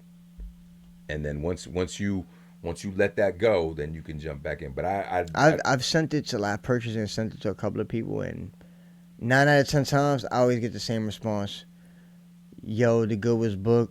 The good. You hear me? The good was book. You hear me, right? Good was book. The book was good. The book was good, but I'm angry as hell. Yeah. Or the next response is, y'all couldn't fit that shit. That shit had me so pissed off I couldn't even read the end of that shit. Yeah. And then you got to tell somebody, okay, once you let that go back and finish it. You might get that fuck you. You might get somebody Yeah, look at you and go, no. yo, fuck you. Dude. My brother told me why that. you give me that book? I sent it to my brother. He's like, I kept stressing, yo, you finished the book? Yo, you finished the book? Yo, you finished the book? He's like, yeah, I'm reading it. It got to a point where he's like, y'all ain't reading that fucking book no more, bro. That shit got me so mad. I don't even want to engage with it. I don't want to read it. It's so fucked up. It's horrible. And it is what it is. Yeah. It's unfortunately it's the truth. Yeah. And it's one of those things that if given the opportunity to be taught in schools, for people to see, how many times can we keep teaching kids the happy-go-lucky side of history, and still not touch on everything, You know what I'm saying? There's a lot of happy stuff that happened that doesn't affect. Because if you don't speak about it, you don't have to address it. And if you don't have to address it, that means you don't have to point out the contradictions. No, you're absolutely right. And that's really the reality of it. It's easier for us to undermine real issues in society and to actually address them because we'll actually be doing something. Yeah, I mean, you're gonna work up a group of people, and especially the youth. In that those formative stages where you're going to ask questions, and not just the question where it's like you want to know more. You get the answer, and the answer's followed up. But why? Right. But why? Yeah. I get that. I hear that. I hate that shit. But why? We all hate that as adults. As adults. I'm not going to lie, but that's my favorite question. But as a kid, yes. And I tell everybody, don't stop asking why. But why? Because there's always a reason. There's always an explanation. Like, people are okay with being satisfied. Yeah. I'm not. I want to know why. Yeah. And I want to know why, and the why is the why, and why is why. Yes. And why is that? And then I got a couple of more whys right after that. But I will do my best. No, and you're right. And that's the thing that, that's what's going to do. And that's what, people try to stay away from. And that's why with the stuff that we learn in school, most kids don't care to hear why. You just want that to be over with. All right, cool. Columbus crashed on Turtle Island. All right, I guess he discovered it. All right, can we move on to something else? This happened back in the day. All right, cool. Can we go on to something else? History that's taught to us is the same story over and over and over and over again throughout our education process. You know what I'm saying? When you're stuck going, first grade to 12th, it's not like we learn I'm not gonna say we don't learn anything new, but historically, they're not gonna throw those topics at us that make us want to know more.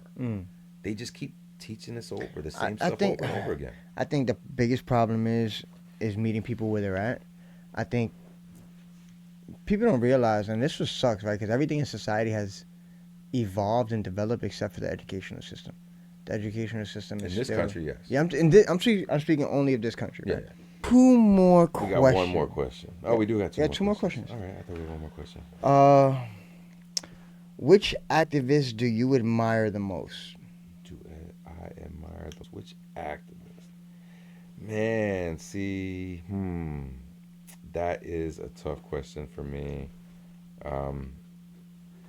Because at this point, going through the stuff and being around the people that we've been through, you could, somebody you've read about, somebody, or at it's this your point, preference. somebody a personally your know. preference.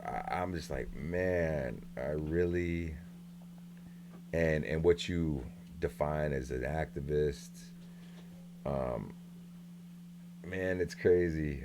I think, but for me, I'm gonna give this person some props just because I love this person and we had an interesting introduction to this person, but It's a member of our organization.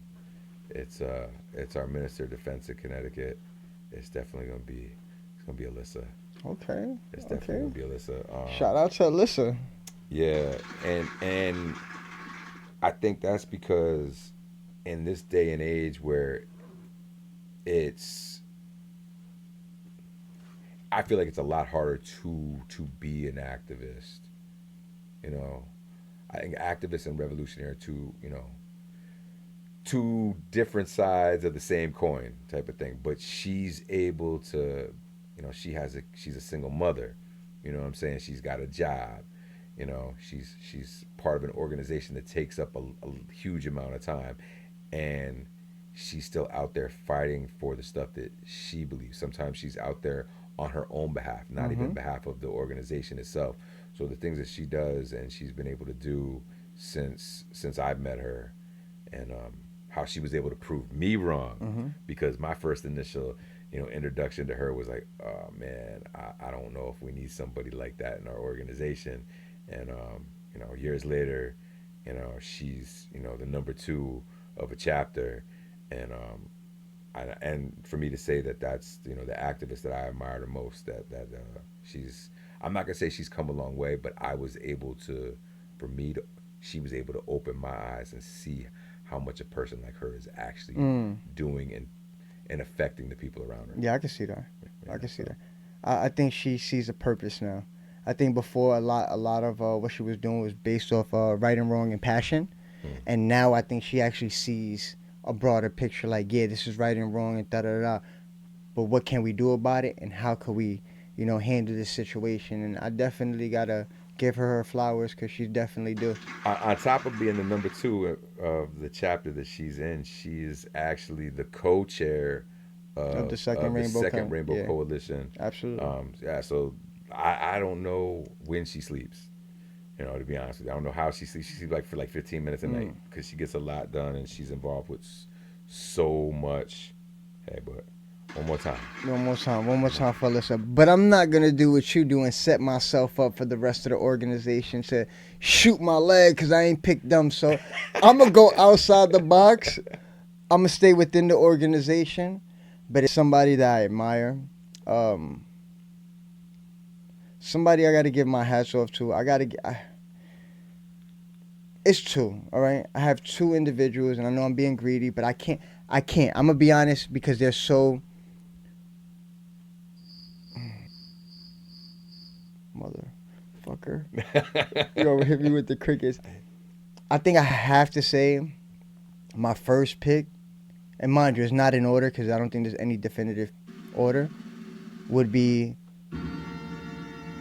Chairman Jose Chacha Jimenez Okay, okay. Got you. Got you. and David Rivera Sr. Ah. And I think for me, knowing Chacha's story, from the gang to convincing everybody, from highs to lows to, things that happen even with internal of the organization, and watching separations happen and him not allowing that to change the way he viewed the organization. Got Like, even with the separation between New York and Chicago at one point, he made the conscious decision, whether it was later on the line or whenever it was to say change the logo, right? When he had it from you. The YLO wild, yeah. to YL, and it was to remove that O to not be able to have that sense of division between the party and the organization. And he did that on his own. The things he had to go through to try to keep the organization together, the losses that he's taken, this everything I could say for David, I could say this. I mean, everything I said for Chacha, I could say pretty much for David as well. The amount of sacrifice these two individuals have sacrificed to have the organization be at what it was at the height of this moment, to have to go into hiding, David going to Cuba to cutting the corte de los 10 millones, when they were cutting sugar cane to help Fidel for the revolution to be able to bring revenue in for Cuba. Like, those things I admire because this is some things today I don't even think a lot of us have the balls to do. let alone do it in a time where things were a lot more dangerous and a lot more hectic, and you don't know if you're gonna make it home tomorrow. So I gotta give it. I gotta say my two that I admire the most would be David and Cha Cha. Also, when he talks about that too, it to have the resolve to keep going, and people not understanding when the talk about when the party had its issues, Mm-hmm. changed their name, and then ultimately dissolved, where people just thought the Young Lords were just New York, Right. and being like, oh, they're gone, they broke up, they dismantled this, that. No, they still were moving on. They were still underground. They were still doing the things that they had to do. It was at a different level, you know, but they never stopped. And even though they might have been part of other groups, like David, Mm-hmm. his involvement with the motorcycle club The and stuff Sons of the like that, Devil. Sons Yeah. of the Devil, um, they were still part of this revolution. Listen, they were some badass revolutionaries back in the Yeah. day.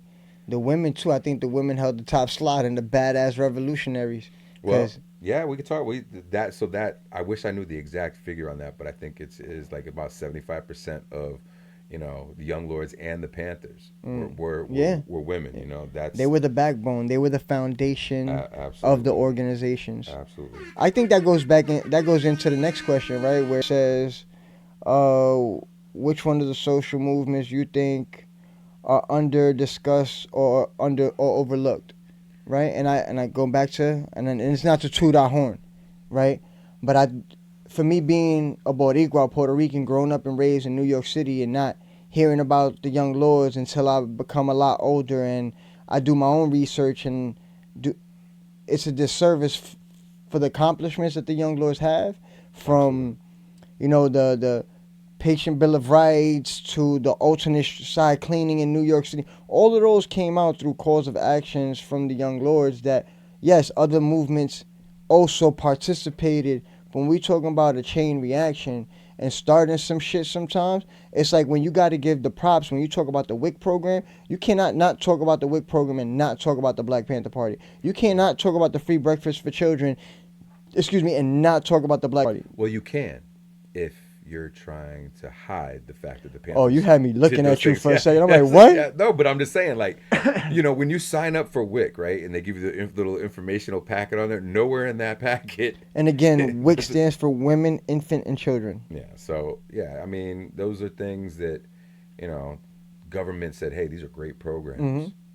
Mm-hmm. We did whatever we could to discredit those organizations, but we're gonna take this program and make it our own. It's what works. What you see working for society and what you see society gravitating to, you want to be able to emulate that Yeah. almost to the T so you could be able to remove that threat and also adopt the following behind the Yeah. threat that you had. They wanted to take the Panthers flowers and Right. give them to themselves, and Right. that's what they did, and that's what a lot of the programs that came out of that time period in the revolution, the U.S. was able to capitalize on a lot of those Mm. programs and make them Mm-hmm. their own. Mm-hmm. But it's true, and I'll agree with you on that that's definitely one of those things because we both had similar situations. I talk about too where how many years, like 15 years ago or 12, between 12 and 15, when I first heard about the Young Lords.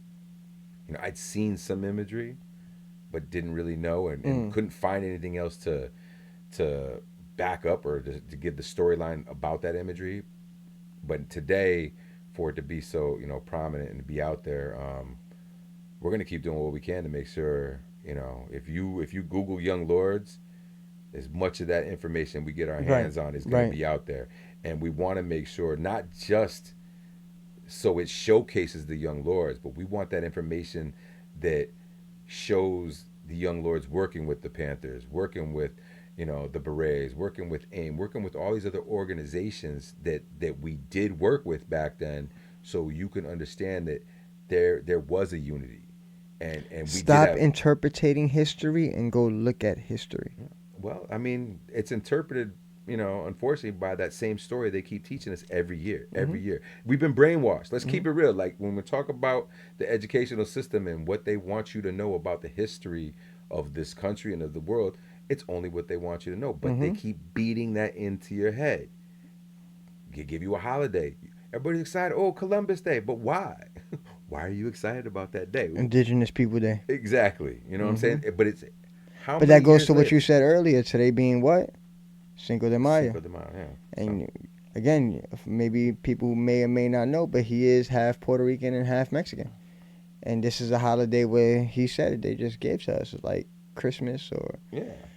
Easter or fucking. It's here. You know, go have some tacos and some tequila. There you go. We give you a day.